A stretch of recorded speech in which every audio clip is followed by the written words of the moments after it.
ایک منظم سازش کے تحت جو 9 مئی کیا گیا، یہ ہم بار بار اس وجہ سے بات کرتے ہیں 9 مئی کی، تاکہ جو 9 مئی کو ایک شدت پسند سیاسی جماعت کا روپ دھار کر اس کے کارکنوں نے اس ملک کے دفاع کے ساتھ، فوجی اداروں کے ساتھ، فوجی تنصیبات کے ساتھ جو کیا، وہ کسی طور پر بھی معافی کے مستحق نہیں ہیں۔ تو وہ جو منظم ایک سازش تھی وہ پکڑی گئی، بے نقاب ہو گئی، اور کچھ لوگ جیل میں ہیں، کچھ لوگوں کا ٹرائل ملٹری عدالتوں میں ہونا شروع ہو چکا ہے۔ سپریم کورٹ نے حکم امتناعی نہیں دیا، تو وہ ایک جو پروسیجر ہے اس کے تحت وہ کام جو ہے وہ آگے بڑھ رہا ہے۔ لیکن اس کے باوجود وہ تمام تر چیزیں کہ اب بھی پاک فوج کو بار بار سیاست کے اندر گھسیٹا جا رہا ہے۔ پاک فوج کیا کہہ رہی ہے، اس کے ترجمان کیا کہہ رہے ہیں کہ خدا را سیاستدان اپنے معاملات خود حل کریں، اس گند کو، اس سیاسی گند کو یہ خود سمیٹیں، ختم کریں۔ لیکن کچھ جو جمہوریت دشمن عناصر ہیں وہ زبردستی فوج کو سیاست میں دھکیلنے کے جو ہے وہ در پہ ہے۔ پچھلے دنوں افواج پاکستان کے ترجمان میجر جنرل احمد شریف نے ایک پریس کانفرنس کی، اس کے اوپر بھی بہت سارے جو پی ٹی آئی کے حمایت یافتہ یوٹیوبرز ہیں اور کچھ ایسے باہر بیٹھے ہوئے عادل راجہ جیسے لوگ اس کے اوپر تنقید کر رہے ہیں اور اپنا وہ چورن بیچنے کی کوشش کر رہے ہیں۔ حالانکہ ہر چیز کا انہوں نے جواب دیا، وضاحت کی، اور پھر وہ بار بار اس چیز کے اوپر بھی کہ یہ جو پروپیگنڈا کیا جا رہا ہے فوج کے خلاف، فوجی قیادت کے خلاف، کہ عوام اس کا شکار نہ ہوں، خود حقائق جو ہیں وہ مد نظر رکھیں، نکال لیں نا، آپ فوٹیجز نکال لیں، تصاویر نکال لیں، ویڈیوز نکال لیں، ایک ایک چیز آپ کو پتہ چل جائے گی۔ لیکن ایک چیز جو فوج بار بار کہہ رہی ہے کہ خدا را پاکستان کو آپ مقدم رکھیں، پاکستان سے بڑھ کر کوئی چیز نہیں ہے۔ اور اس کے باوجود جب فوج بار بار یہ کہہ چکی ہے کہ ہمارا سیاست سے کوئی لینا دینا نہیں ہے اور سیاسی جماعتوں کو چاہیے کہ مل بیٹھ کر مذاکرات کریں، معاملات کو حل کریں اور پارلیمنٹ کو مضبوط کریں، لیکن اس کے باوجود یہ جس قسم کی چیزیں کہی جا رہی ہیں، کبھی کچھ کبھی کچھ، تو ان سوالوں کے جواب بھی پھر دیے گئے ہیں۔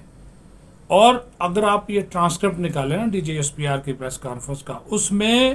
کسی طور پر بھی آپ کو یہ نظر نہیں آئے گا کہ انہوں نے کوئی سیاسی جماعت کے حق میں یا کسی کی مخالفت میں کوئی بیان دیا ہو۔ ہاں،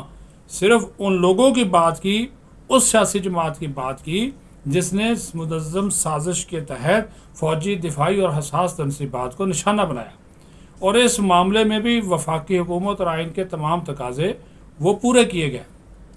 اب دیکھیں نا، فوج نے ایک ایکشن لے لیا، اپنے فوجی افسران 18 کے خلاف ایکشن لیا خود احتسابی کے ذریعے کہ بھئی یہ سیکیورٹی میں ناکام رہے،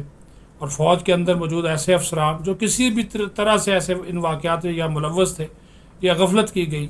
یا وہ نااہلی ان کی تھی کہ وہ نہیں ان کی سیکیورٹی کو یقینی بنا سکے، تو ان کے خلاف ایکشن ہوا، ان کا احتساب جو ہے وہ کیا گیا، کیونکہ وہاں پہ ایک سسٹم موجود ہے، ایک سپاہی سے لے کر ایک افسر تک سب کا جو ہے وہ احتساب ہوتا ہے۔ اور پھر آپ نے یہ بھی دیکھا کہ جو تمام میڈیا ہے، اخبارات ہیں، پرنٹ الیکٹرانک میڈیا، سب نے جو 9 مئی کے ہوا اس کی کوریج کی، کسی نے کو روکا تو نہیں، اپنی آنکھوں سے دیکھا۔ کسی ایک موقع پر بھی آپ بتا دیں کہ فوج نے کوئی گولی چلائی ہو کسی کے اوپر، یا فوج نے سیاسی جماعت کے کارکنوں کے اوپر تشدد کیا ہو، کسی ایک فوٹیج میں وہ بات آپ کو نظر نہیں آئے گی، جو کہ یہ پی ٹی آئی کے حمایت یافتہ سوشل میڈیا کے جو لوگ ہیں یہ بات پھیلا رہے ہیں۔ اچھا، پھر سوالات اٹھا دیے گئے army chief general Syed Asim Munir کی تقرری پر، تو انہوں نے کہا بھائی اگر کسی کو کوئی شک ہے، کوئی شبہ ہے، عدالت میں چلا جائے، چیلنج کر دے، مگر یہ جانتے ہوئے کہ تمام قانونی اور آئینی تقاضے پورے کیے گئے، اور یہ وفاقی حکومت کا اختیار تھا، وزیر اعظم کا اختیار تھا، وہ انہوں نے اختیار جو ہے وہ پورا کیا، استعمال کیا، اور انہوں نے کہا کہ یہ سارے کا سارا جو اختیار اس کو استعمال کر کے انہوں نے ان کو وزیر اعظم لگا دیا۔ پھر رجیم چینج کی بات کی گئی کہ رجیم، اچھا اس نام کی کوئی چیز سرے سے موجود ہی نہیں۔ یہ جو پچھلی حکومت تھی یہ بھی کئی جماعتوں کے اتحاد سے وجود میں آئی تھی، اور یہ جو پی ڈی ایم کی حکومت ہے یہ بھی کوئی 10-11 جماعتوں کا مجموعہ تھا، یہ بھی تو اتحادی تھے نا۔ انہوں نے اس اتحادی حکومت کا خاتمہ کر دیا، ایک قانونی اور آئینی جو عمل تھا عدم اعتماد کا اس کے ذریعے کر دیا گیا۔ پھر کہا گیا جی عدلیہ آزاد نہیں ہے، فلاں نہیں ہے۔ بھائی عدلیہ تو آزاد ہے، عدلیہ تو فیصلے دے رہی ہے آپ کے حق میں، آپ کے لیڈر کے حق میں۔